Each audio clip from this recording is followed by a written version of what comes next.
James, over to you. Hello, thanks, Tim. Hello, thanks for coming and good afternoon. I'm going to present to you some of our choice findings from our regional research that we conduct on a yearly basis that's influenced by our quarterly manufacturing outlook research that you may or may not be familiar with. I'll start with a brief UK overview just so that the regional perspective has a bit of context. And to begin, we'll see that this is Q2 2020's our research, our first bit of research that really nailed on the coronavirus pandemic, and it was quite a shocker, really. And a lot of it was expected, but the degree of the impact quantitatively wasn't always expected. And so output fell to the lowest we've ever recorded since the late 90s. UK and export orders teetered at almost the worst level.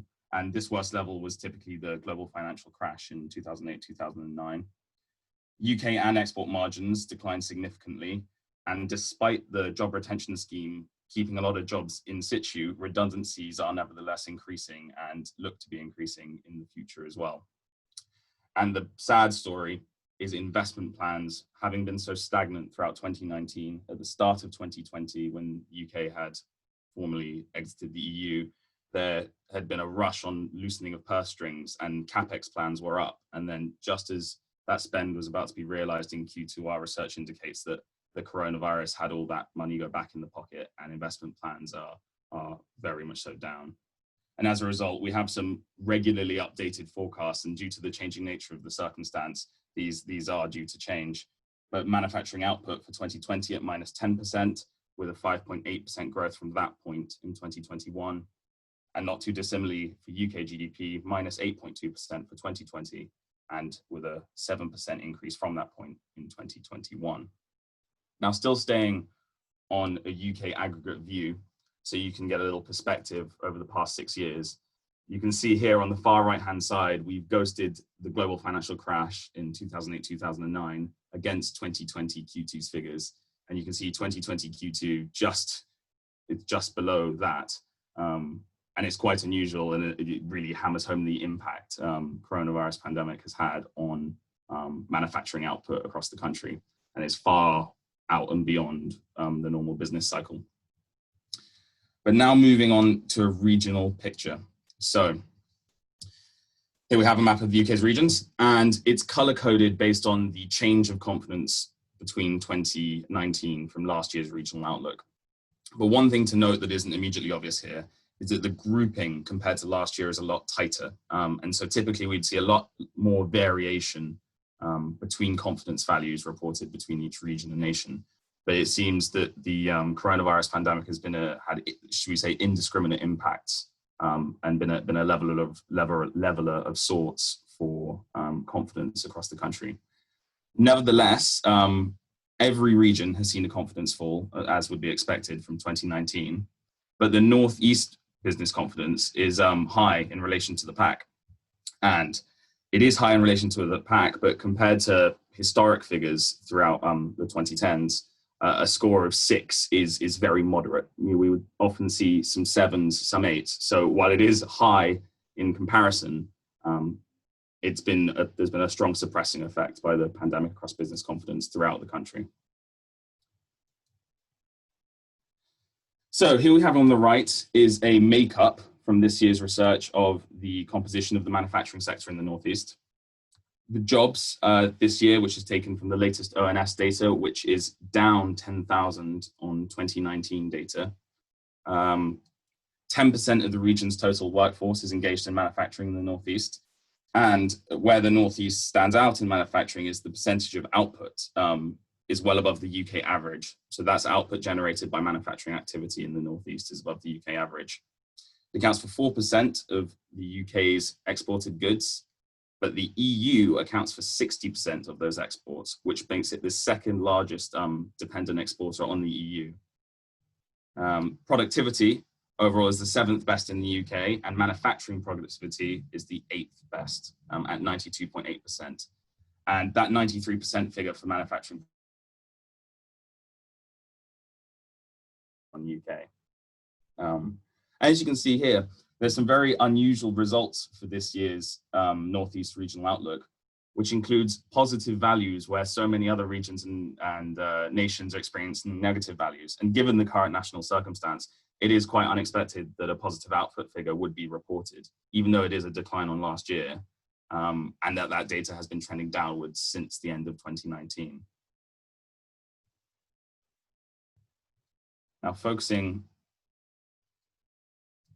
on some of that EU dependence, you can see here that the top 3 export markets for Northeast good is heavily skewed, as one would expect, towards the bloc, and as it is for almost every, well, for it is for every region and nation in the UK.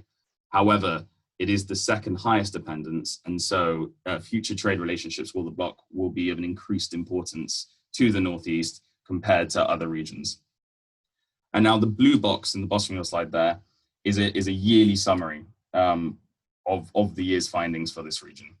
And so we can see that, as I mentioned earlier, it is refreshingly, I should say, positive for the year on its over-year trend average between 2019 Q3 and 2020 Q2, which is the research window for our yearly regional outlook. But that output has been trending downward through 2020. Orders, just like output, buck the trend and stand marginally positive. But unfortunately, investment intentions don't follow the same play, and they fall into negativity, however, above the average negativity. Employment intentions remain positive, and the best improvement year on year in the UK coming from a lower place in 2019. And high business confidence, as we saw on the map earlier, the most confident region in the UK. However, on an absolute comparison to previous years, it's still a mediocre confidence. And here we go, some time series on specifically the change in output and change in orders compared to the UK average. So we see here, the blue line on both charts is the Northeast quarterly performance that we track, and that's been mapped against the UK average. And so what you can really see here is in the 2020 Q1 and 2020 Q2, here and here, we can see that it's really diverging from the back, and whether we'll see whether there's a lag effect at play in 2020 Q3 when we conduct our quarterly manufacturing outlook research. Then we'll see if there was a lag effect, or whether in terms of output and orders, the Northeast has managed to not experience the severe negativity seen across the aggregate in the UK. But of course, it's worth seeing that in output, output has been trending downwards, but orders have seen a short-term spike, and that's very interesting. And then I should also mention the UK economy confidence that we track is quite low at 4.3. And so there's an interesting divergence here between business confidence within the Northeast of 6.2, which, as we saw, is relatively high, but UK economy confidence of 4.3, which is quite low and quite negative in its own right. Now here we have a slightly interesting graph that can be hard to interpret, but I'll walk you through it, which is on the x-axis, which is along the bottom horizontally, we have the regions placed how much manufacturing jobs make up their entire employment in that region. And along the y-axis, we have their productivity in relation to the UK average, which is the red dot. You can see the yellow dot, we have the Northeast. And so we can see it's above average in terms of its manufacturing workforce percentage, but below average in terms of that productivity. And we can see a slight negative trend here with those that have a higher manufacturing workforce percentage within their region seem to turn out a lower productivity score in general. And here we have it graphed in a slightly different way, where we see comparison between manufacturing productivity with regions in the UK and all industries, so including services and everything. And we can see that the reason why on all industries on the right, why almost all regions fall below the UK average is because the Southeast and London has such a positive bias effect due to the huge services sector there. And in manufacturing, seeing as that's far more spread evenly across the country compared to services rendered, hence why the UK average falls in the middle. And so we can see the Northeast is just below, below the UK average there in terms of productivity, with the Northwest enjoying the highest manufacturing productivity. And now, more recent figure, yearly view, and we're going to look at some of the work we've been doing on what we call Manufacturing Monitor, and this applies to the past few months specifically. And we've been regularly asking our members and other manufacturing businesses in the UK some key questions during the pandemic and tracking them on a consistent nature every 2 to 3 weeks. And so here we have a comparison on trading activity. And the question asks, what level is your business operating now compared to the start of 2020? And so more green on the right would indicate unaffected, or the greater percentage of manufacturers within that region are operating at full capacity. And the larger the orange, gray, and red, that would indicate a significant contraction in activity. And as you can see, it is fairly matched here with only 2 particular outliers, which is the East Midlands, that has a very large share of red and blue, and then Wales as well, which stands out for a very large share of loss in manufacturing activity. But then in terms of recovery from this point, and this data is from June 2020, we move on to when they expect to achieve that 75% to 100% operating capacity by the start of 2021. So this really is a question on how soon do you think the recovery will be and how soon do you think you'll be back to business. And again, here we'll see the groupings are quite tight, with the average being 66%, expect to be at 100%. So expect to be between 75 and 100% between 2021.